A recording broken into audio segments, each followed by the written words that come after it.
वल्क़लमि वमा यस्तून। नाज़रीन गिरामी अस्सलामु अलैकुम वरहमतुल्लाहि वबरकातुहू। सीधी बात के ताज़ा तरीन खबरों में आप लोगों का इस्तकबाल है। नाज़रीन, सबसे पहले आज की सुर्खियों पर नजर करते हैं। कर्नाटक कांग्रेस लीडर DK शिवकुमार की तबीयत नासाज, दाखिल अस्पताल। गोवा के वजीर आला ने कहा, मैं इन दिनों कुरान और बाइबल पढ़ रहा हूं, इनकी हुकूमत किसी के साथ भेदभाव नहीं करती। महाराष्ट्र NCP ने कांग्रेस के सर फोड़ा ठेकरा, कहा हमारी वजह से नहीं हुई ताखिर। महाराष्ट्र के बाद बीजेपी को अब झारखंड में झटका, LPG का 50 सीटों पर उम्मीदवार उतारने का ऐलान। महाराष्ट्र में सदारती हुकूमत का निफाज, सदर कोविंद की महरसत। श्रीनगर में सहाफियों का एहतिजाज, इंटरनेट खिदमात की बहाली का मुतालबा। योगी आदित्यनाथ को राम मंदिर ट्रस्ट चीफ बनाना चाहता है राम जन्मभूमि न्यास। प्याज की जमाखोरी के खिलाफ इनकम टैक्स के छापे, ताजिरों में खौफ। जफर फारूकी, वसीम रिजवी और दीगर कई वज़रा की सिक्योरिटी बढ़ा दी गई।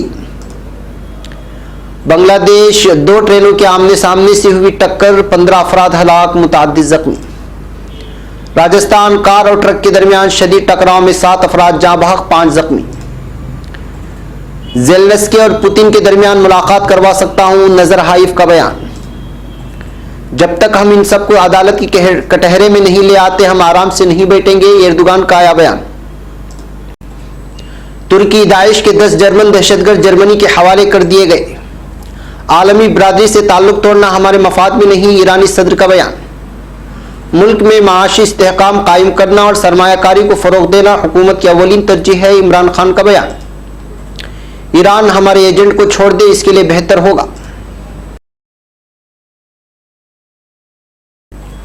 नाज़रीन गिरामी अस्सलामु अलैकुम वरहमतुल्लाहि वबरकातुहू। सीधी बात की ताज़ा तरीन खबरों में आप लोगों का इस्तकबाल है। नाज़रीन, मैं अंसार अजीज़ नदवी आज की ताज़ा तरीन खबरें लेकर आप लोगों की खिदमत में हाजिर हुआ हूँ। तफसीलात में जाने से पहले आप लोगों को इत्तला कर दूं कि आज के दोनों प्राइम टाइम शाये हो चुके हैं। मॉर्निंग और इवनिंग दोनों में अहम तरीन खबरों पर तबसरा हुआ है। जाएँ, देखें, दूसरों तक फैलाने की कोशिश करें। अलबत्ता आज के मॉर्निंग प्राइम टाइम का नोटिफिकेशन नहीं आया होगा आप लोगों के बहुत सारे के मोबाइल में, वो लोग भी जा कर के देख लें और हमारी इन वीडियोस को दूसरों तक पहुंचाने में हमारी ज़रूर मदद करें और हमारे 1 मिलियन सब्सक्राइबर्स के मिशन में ज़रूर शामिल हों और दूसरों को ज़रूर जोड़ें। बैक नाज़रीन, आइए सबसे पहले आज की खबर है कर्नाटक से। कर्नाटक में कांग्रेस के सरकर्दा लीडर DK शिवकुमार की तबीयत अचानक खराब हो गई है। बताया जाता है कि उन्हें सीने में तकलीफ की शिकायत हुई, जिसके बाद उन्हें बेंगलुरु के अस्पताल में दाखिल कराया गया। उन्हें सीने में दर्द गुज़िश्ता शब हुआ था और रात को ही उन्हें अस्पताल में दाखिल कराया गया था। अब खबर गोवा से। गोवा के वजीर आला प्रमोद सावंत ने कहा है कि वो ये जानने के लिए काफी पुरजोश है कि आखिर कुरान में क्या लिखा है, लिहाजा वो इन दिनों कुरान पढ़ रहे हैं। इसके अलावा प्रमोद सावंत ने यह भी कहा है कि वो इन दिनों बाइबल भी पढ़ रहे हैं। इतवार को ईद मिलादुन्नबी के मौके पर मुनक़िदा एक तकरीब में प्रमोद सावंत ने कहा कि उनकी हुकूमत किसी के साथ भेदभाव नहीं करती। अंग्रेजी अखबार हिंदुस्तान टाइम्स के मुताबिक प्रमोद सावंत ने इस मौके पर कहा, कुरान अरबी में है, मैंने उसे पढ़ने के लिए हिंदी की कॉपी मंगाई है। बाइबल अंग्रेजी में लिखी है, जबकि भगवद गीता अंग्रेजी, हिंदी और मराठी तीनों जबानों में है। मैं जानना चाहता था कि आखिर कुरान में क्या लिखा है। मैं ये पढ़ने के लिए काफ़ी पुरजोश हूँ। प्रमोद सावंत के मुताबिक उन्होंने कुरान के कुछ हिस्से पढ़े हैं। उन्होंने ये भी कहा कि मैंने कुरान का पूरा हिस्सा नहीं पढ़ा, मैं पहले ही भगवद गीता पढ़ चुका हूँ। मैं बाइबल भी पढ़ने की कोशिश कर रहा हूँ।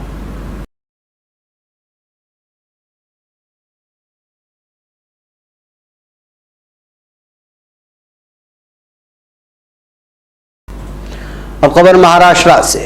महाराष्ट्र में हुकूमत बनाने को लेकर इल्जाम और जवाबी इल्जाम का दौर शुरू हो गया है। नेशनलिस्ट कांग्रेस पार्टी NCP के सीनियर लीडर अजित पवार ने मंगल को कहा कि जब तक कांग्रेस से हिमायत मिलने का खत नहीं मिलता तब तक हम NCP कुछ नहीं कर सकते हैं। कल हमने पूरे दिन उनका इंतजार किया, लेकिन कांग्रेस की तरफ से कोई खत नहीं आया।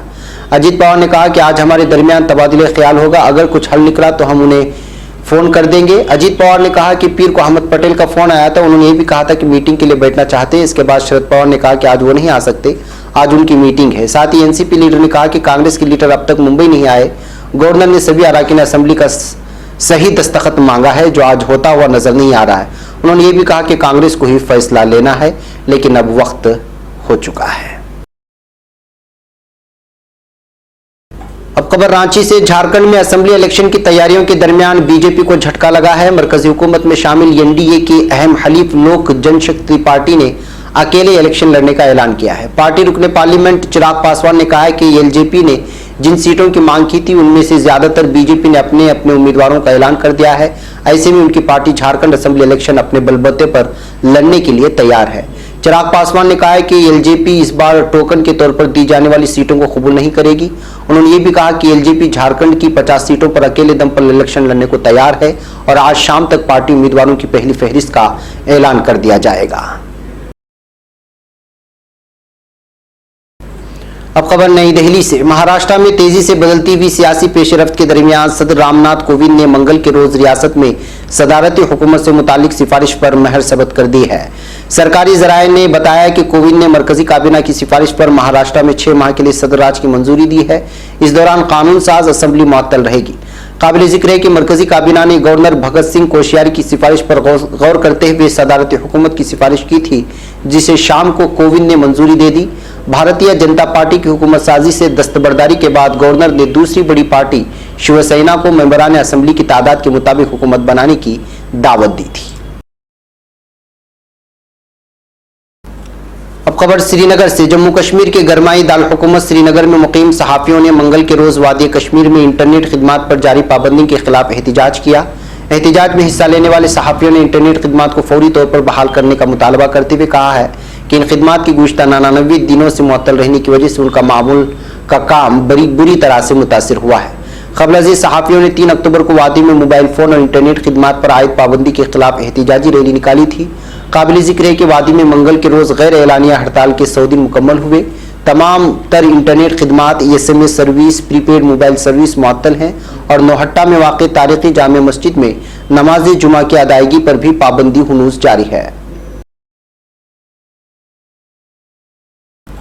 अब खबर यूपी से। सुप्रीम कोर्ट के जरिए अयोध्या राजी मामले में फैसला सुनाए जाने के बाद राम मंदिर तामीर के लिए तैयारियां जोरों शोरों से शुरू हो गई हैं। एक तरफ ट्रस्ट बनाए जाने का अमल शुरू हो गया है तो दूसरी तरफ इस ट्रस्ट में शामिल किए जाने वाले लोगों के ताल्लुक से भी तरह तरह की खबरें सामने आ रही हैं। राम जन्मभूमि न्यास ने कहा है कि अयोध्या में राम मंदिर तामीर की निगरानी करने वाले ट्रस्ट की सदारत उत्तर प्रदेश के वजीर आला योगी आदित्यनाथ को दी जानी चाहिए। न्यास ने साथ ही ये भी कहा कि आदित्यनाथ को गौरक्षा पीठ के महंत के तौर पर ट्रस्ट की सदारत करनी चाहिए, न कि वजीर आला के तौर पर।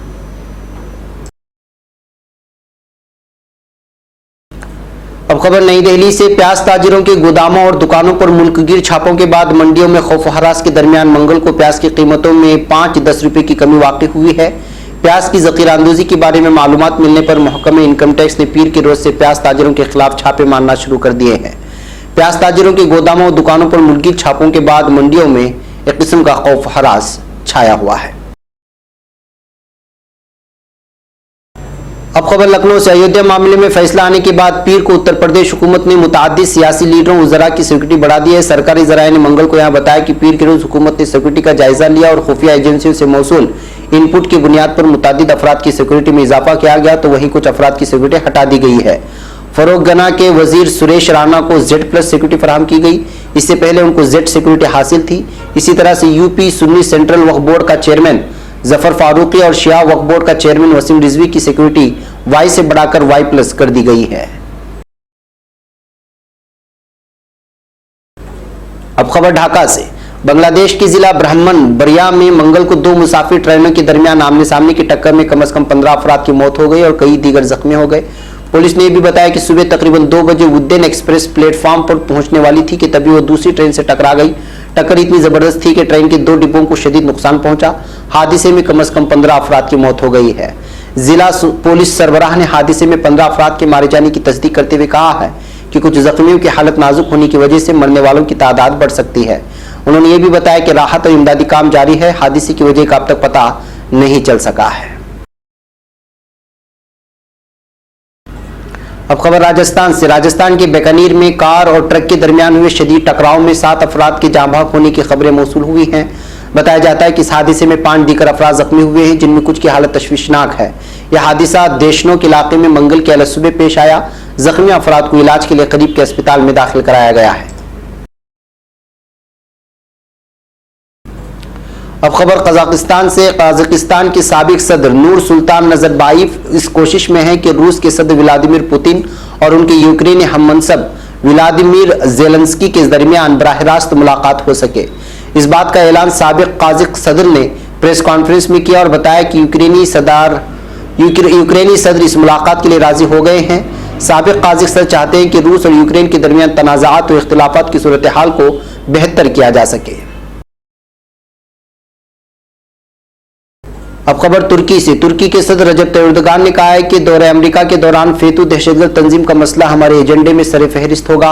अमेरिका रवानगी से कबल अनकरा येसन बोआ पर मुनाकिदा प्रेस कॉन्फ्रेंस से खिताब में सदर एर्दोगान ने फेतू की सरगना को तुर्की के हवाले किए जाने से मुतालिक बात करते हुए कहा है कि पेंसिल्वानिया में मुकीम फेतू दहशतगर्द तंजीम की सरगना को हमारे हवाले किए जाने से मुतालिक अब तक हम मुतादिद इक़दाम कर चुके हैं और करना जारी रखेंगे। जब तक हम हुकूमत पर हमला करने वाले सब अफराद को अदालत की कटहरे में नहीं ले आते, हम आराम से नहीं बैठेंगे। अब खबर जर्मनी से। तुर्की से रवा हफ्ते में 10 अफराद को जर्मनी डिपोर्ट किया जाएगा। जर्मनी वज़ारत खारिजा के तर्जुमान क्रिस्टोफर बर्गर ने दारुल हुकूमत बल्दन की विफाकी प्रेस दफ्तर में मुनक़िदा प्रेस कॉन्फ्रेंस में रवा हफ्ते में तुर्की से डिपोर्ट किए जाने वाले जर्मन शहरियों से मुतालिक बयान जारी किया है। बर्गर ने कहा कि तुर्की से निकाले जाने वाले 10 अफराद 3 मर्दों, 5 औरतों और 2 बच्चों पर मुश्तमिल है। उन्होंने कहा कि जर्मनी के खारिजा नुमाइंदा दफातर में भी इन सब के जर्मन शहरी होने की तस्दीक की गई है। अब खबर ईरान से। ईरानी सदर हसन रूहानी ने कहा है कि आलमी बिरादरी से ताल्लुकात तोड़ लेने का मतलब तन्हाई है, लिहाजा दो तरफा मफादात की रोशनी में हमें हर मुज़ाकराती मेज पर आना होगा। ईरानी सदर ने इस बात का इजहार सूबे किरमान से मुत्तसिल बाफत शहर में फौलादी कारखाने की इफ्तिताह के मौके पर किया। उन्होंने जोहरी मुआहदे से इखराज और मगरिब से ताल्लुकात में कमी का दिफा करने वाले बाज़ इत्तिदाल पसंद तबकों पर तनकीद करते हुए कहा कि बाज़ तबकों की खामखियाली है कि मगरिब से मुज़ाकरात करने से ईरान अपनी ताकत खो देगा, लेकिन क्या दुनिया से किनाराकश एक मुल्क तरक्की कर सकता है? अगर हमने ऐसा किया तो दुनिया में हमारा कोई पुरसान हाल नहीं होगा। अब खबर पाकिस्तान से। वज़ीर आज़म इमरान खान ने कहा है कि हुकूमत की कोशिशों के नतीजे में माशी सूरत हाल मुस्तहकम हुई है और कारोबारी बरादरी का एतमाद बहाल हुआ है। इस वक्त हुकूमत की तवज्जो आम आदमी को हर मुमकिन रिलीफ फराहम करने पर मरकूज है। माशी इस्तेहकाम को मज़ीद मुस्तहकम करना और सरमायाकारों और कारोबारी बरादरी के लिए आसानियाँ पैदा करना हुकूमत की अव्वलीन तरजीह है। तेल, गैस और मादनियात के शोबों में सूबों की इस्तेदाद कार बढ़ाने के ज़िम्न में विफाकी हुकूमत हर मुमकिन मुआवनत फराहम करेगी। अब खबर अमेरिका से। अमेरिकी सदर डोनाल्ड ट्रंप ने ईरान में 12 साल से रगमाल बनाए गए FBI एजेंट रॉबर्ट लेवेंसन की मुमकिना अमेरिका हवालगी को खुशाइंद इक़दाम करार देने का इंदिया दे दिया है। ट्रंप ने ट्विटर पर इस हवाले से पैगाम में कहा है कि 12 साल से ईरान में रगमाल बनाए गए हमारे एजेंट लेवेंसन की अमेरिका हवालगी ईरान के लिए एक बेहतर इम्कान पैदा कर सकती है, जबकि ईरान यूरेनियम अफजुदा कर रहा जो एक गलत रविश है। अब खबर मुल्क चीन से। चीनी सूबे यूनान में एक शख्स ने मॉन्टेसरी स्कूल पर कीमियाई मवाद फेंक दिया, जिसमें 54 अफराद जख्मी हो गए हैं। साउथ चाइना मॉर्निंग पोस्ट की खबर के मुताबिक वाकया काईयू आन नामी शहर के एक मॉन्टेसरी स्कूल में पेश आया, जहां मुताल्लिका शख्स ने दीवार फलांगते हुए बच्चों उनके असातिज़ा पर कास्टिक सोडा छिड़क दिया। इस वाक़े में 51 बच्चे और 3 असातिज़ा जख्मी हो गए, जिन्हें अस्पताल में दाखिल करवाया गया है। 23 साला मुलजिम से पुलिस तफ्तीश कर रही है। नाज़रीन, ये थी आज की ताज़ा तरीन खबरें। अगली ताज़ा तरीन खबरों के साथ फिर आपसे मुलाकात होगी। मैं इजाज़त लेने से पहले आपको इत्तला कर दूं, हमारे डेली वीडियो न्यूज़ के नाज़रीन को बता दूं कि कल से मेरा उम्रा का सफ़र शुरू होने वाला है कुछ दिनों के लिए। इंशाअल्लाह डेली वीडियो न्यूज़ शायद वक्तन फ़वक्तन आप लोगों के सामने आए, लेकिन इस ब्रेक में, इन दिनों में आपके सामने वीकली सीधी बात जो मखसूस प्रोग्रामों के तहत, मखसूस उन्वानात के तहत जारी की गई हैं, रिकॉर्ड कर दी गई हैं, वो इंशाल्लाह आप लोगों के सामने आती रहेंगी। आप इसका मुशाहिदा करें इंशाल्लाह। अब मेरे लिए दुआओं में आप खुसूसी ख्याल रखें। अस्सलामु अलैकुम रहमतुल्लाहि व बरकातुहू।